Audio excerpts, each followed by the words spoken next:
Murid-murid yang kami kasihi, di dalam video kali ini kita akan masuk ke Pulau Jawa dan membicarakan sedikit tentang daerah-daerah yang ada di sana. Dan terutama kita akan melihat tentang Mataram, kerajaan yang paling penting, bisa dikatakan, setelah Majapahit di Pulau Jawa. Mari kita lihat. Saya tidak akan membicarakan banyak tentang daerah-daerah lain sebetulnya, hanya sekilas overview saja. Nah, Demak adalah negara yang mengklaim legitimasi dari Majapahit. Ya. Majapahit kita tahu di zaman ini sudah runtuh, kita tidak tahu spesifik apa yang terjadi, catatan-catatan sejarah pun juga tidak jelas begitu, tapi itu terjadi. Dan Demak pun muncul dan mengklaim legitimasi dari Majapahit. Mereka seperti mengatakan, kamilah yang mewarisi kuasa Majapahit. Kamilah yang layak menjadi hegemon selanjutnya, yang layak memiliki hegemoni atas Pulau Jawa, atau bahkan lebih dari Pulau Jawa ya. Nah, tetapi kita tahu pada akhirnya Demak sendiri pun runtuh dengan cukup cepat ya, hanya sekitar 40 tahun sebenarnya. Kata catatan-catatan Jawa yang sekali lagi banyak tidak terlalu akurat sebetulnya, meskipun pada zaman ini sudah makin membaik ya catatan-catatannya. Tapi banyak yang penuh dengan dongeng-dongeng dan mistis-mistis yang kurang bisa diverifikasi dengan catatan-catatan VOC dan sebagainya. Pajang di bawah Jaka Tingkir menaklukkan Demak dan mewarisi setelah itu legitimasi Majapahit ini.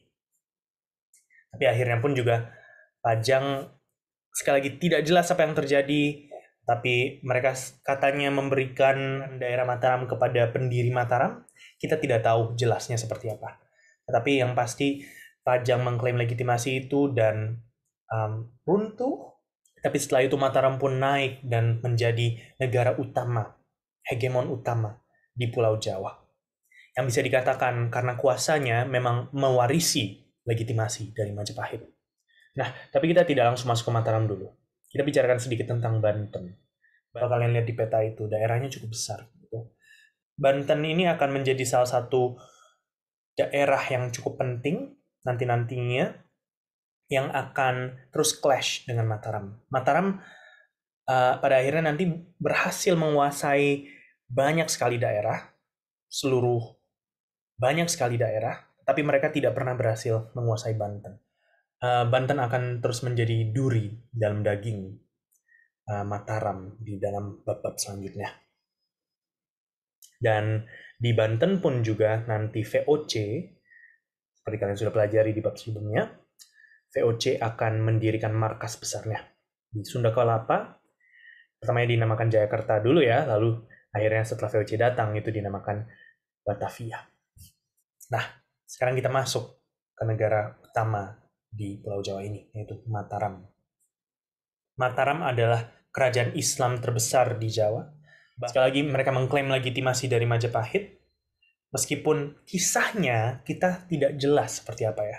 Katanya Kiai Gede mendapatkan daerah dari Pajang, tetapi kita tidak tahu saat orang-orang VOC datang pada zaman Sultan Agung, pada saat orang-orang VOC mulai datang, katanya sebetulnya yang mendirikan adalah Senopati sendiri, tetapi nggak jelas. Kita tidak melihat kejelasan yang pasti akan asal mula Mataram.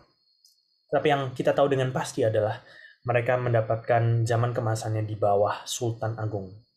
Sultan Agung adalah benar-benar figur yang sangat besar di Indonesia, bahkan bisa kita katakan sekarang. Dia adalah seseorang yang memegang 3K itu ya, kultus, kuasa militer, dan juga koalisi. Tapi terutama kuasa militer adalah suatu hal yang sangat menopang legitimasinya dan juga yang menopang bagaimana daerah-daerah lain tunduk, tetap taat di bawah Mataram. Gitu. Tetapi meskipun begitu, Mataram tidak pernah berhasil mengalahkan Banten, seperti saya katakan tadi. Karena, kenapa tidak bisa sampai ke Banten tadi ya? Kalau kalian perhatikan di petanya tadi, kok nggak bisa sampai ke sana? Karena mereka tidak pernah berhasil mengalahkan VOC. Mereka tidak pernah berhasil menguasai Batavia. Kalian bisa baca sendiri kisahnya di SIM, tetapi itu yang terjadi. Ya, negara yang besar ini yang mengatakan kami ini adalah penerus Majapahit dan kami adalah negara yang memiliki kuasa militer yang sangat besar. Negara ini pun pada akhirnya tidak berhasil mengalahkan penjajah-penjajah ini. Cukup menarik ya, cukup menarik. Kenapa Tuhan biarkan seperti itu? Bisa kita renungkan sebetulnya, bisa kita pikirkan kenapa. Dinasti Mataram adalah dinasti yang paling lama bertahta di Pulau Jawa.